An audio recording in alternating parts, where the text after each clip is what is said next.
Banking, the greatest scam on earth. Thomas Jefferson said, "I believe that banking institutions are more dangerous to our liberties than standing armies. If the American people ever allow private banks to control the issue of their currency, the banks will deprive the people of all property until their children wake up homeless on the continent their fathers conquered." Jefferson's warning is already here. 40 million Americans are living on food stamps. Millions more are now homeless, living in tents, all because of one institution, the Federal Reserve System. The Federal Reserve is a group of private bankers who have stolen the money creation process from the American people. Most people still believe the Fed is an agency of the government working in our best interests. It is not. There is no greater form of evil in the world today, so let's explore the banking scam. None of us have ever been taught anything about money. The reason is to prevent us from learning the truth that money is a trick and money is a trap. When solving any crime, there's a universal truth: follow the money, but with the banking scam, follow it backwards. Where does money come from? The world's money supply is always growing. Where does all the new money keep coming from? Money comes from privately controlled global banks like the Federal Reserve System. They create money every day, which increases the world's money supply. Because all banks are either owned or controlled by private bankers, the real question is, how do private bankers create new money? And the answer is they create it out of thin air. Bankers create money out of nothing. They make it up. It is a fiction. Wow. Godlike power to create something of value out of nothing. A stroke of a keyboard and money is created.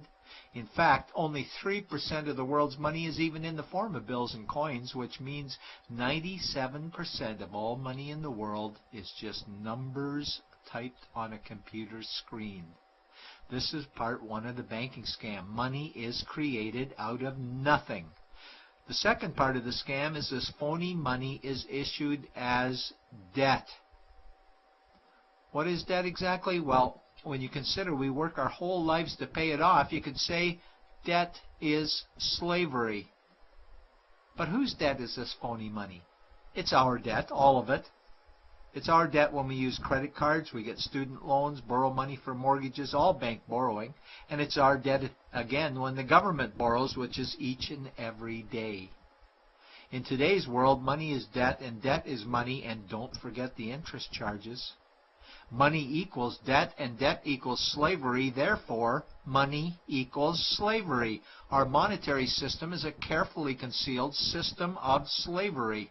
Why? Because our government can create the same money for free with no interest charges, just like they used to, as the Founding Fathers designed it inside the United States Constitution for our protection against private bankers. The third part of the banking scam is very evil. When bankers create money from nothing and issue it as debt, they only create the principal portion of the debt. They do not create the money for the future interest payments. There is not enough money in existence for all of us to make our interest payments. In fact, our money creation system is even mathematically impossible. Money issued by the banks, principal debt, does not equal the money demanded back to the banks, principal plus interest. We are forced to play a game of musical chairs to see who can make their debt repayments. This guarantees a world of bankruptcy, competition, and scarcity of money. For example, we go to the bank to borrow money for a house, let's say $100,000. The moment we sign the loan document, the bank creates the money out of thin air. A $100,000 debit gets registered for us and a $100,000 secured credit for them. Then one of two things happens. Either we give the bank 30 years of labor making house payments totaling $300,000 for the original $100,000 we borrowed, or the bank takes our house. The bankers get either our labor for life or our house, and often they get both, all from money created out of thin air and issued as debt, for money made out of nothing. This is why all the bankers end up with all the assets. The fourth part of the banking scam is inflation. People think inflation is prices and costs increase. A better answer might be the value of our money always goes down. Inflation is created every time the central banks print money, which is every day. Where does all this new money get its value? The answer is it steals its value from the existing money supply, where our savings are. Our savings are disappearing because of the new money they're printing. If money creation was in balance with goods and services, there would be no inflation. Prices would stay the same. But the reality is banks always print money, driving prices ever higher, which steals the value of our savings, making them disappear. Since the private bankers created the private Federal Reserve in 1913, the United States dollar has lost 97 cents in purchasing power. An item in 1913 that cost $100 in 2011 cost $2,230, a price increase of 2,130%. This is the banking scam. 4 parts. Private bankers create money out of nothing and charge interest on it. There is no money created for the future interest payments, and inflation steals our savings every day. In order for the banking scam to be pulled over our eyes, the bankers need help from the likes of paid-for politicians and appointed civil servants, military-industrial complex, mainstream media, multinational corporations, and the bankers' good buddies. For example, what do our banker-controlled television networks say about criminal bankers? "Oh, bankers are our saviors.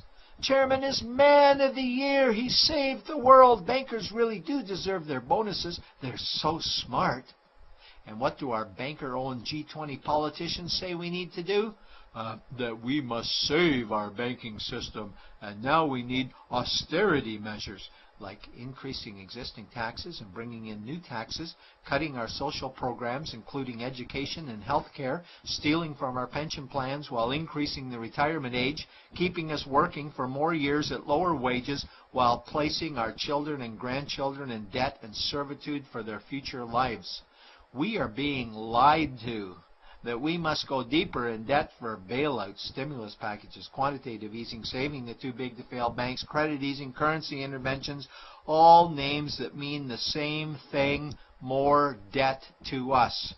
Is it not strange that the solution to too much debt is always more debt to us? And where is all this money going? It's going to the banks and to the bankers. They are stealing our money right now. 0.1% of the world's population owns 2/3 of the world's wealth. This means that 99.99% of the world's population own less than 1/3 of the wealth, a decreasing amount because these guys are stealing it. We desperately need to wake up to the banking scam. It is time for change. To retake control of our money system, we must stop supporting the banking scam. Lincoln said the government should create all the currency and credit needed to satisfy the spending power of government and the buying power of consumers. Money will cease to be master and will then become servant of humanity. And Jefferson said the issuing power of money should be taken from the banks and restored to the people to whom it properly belongs. It's a pyramid scheme, and we, the people, are the bottom layers of the banking pyramid. Without our support, the banking scam collapses. We have to do it ourselves. Wake up, get active, wake others. Remove our money from the bank. Buy gold and silver coins. Get out of debt. Rip up your credit cards. These actions will bring down the banking scam. Only vote for politicians who support debt-free money, or run for office yourself, and turn off mainstream media to search for the truth while you still can.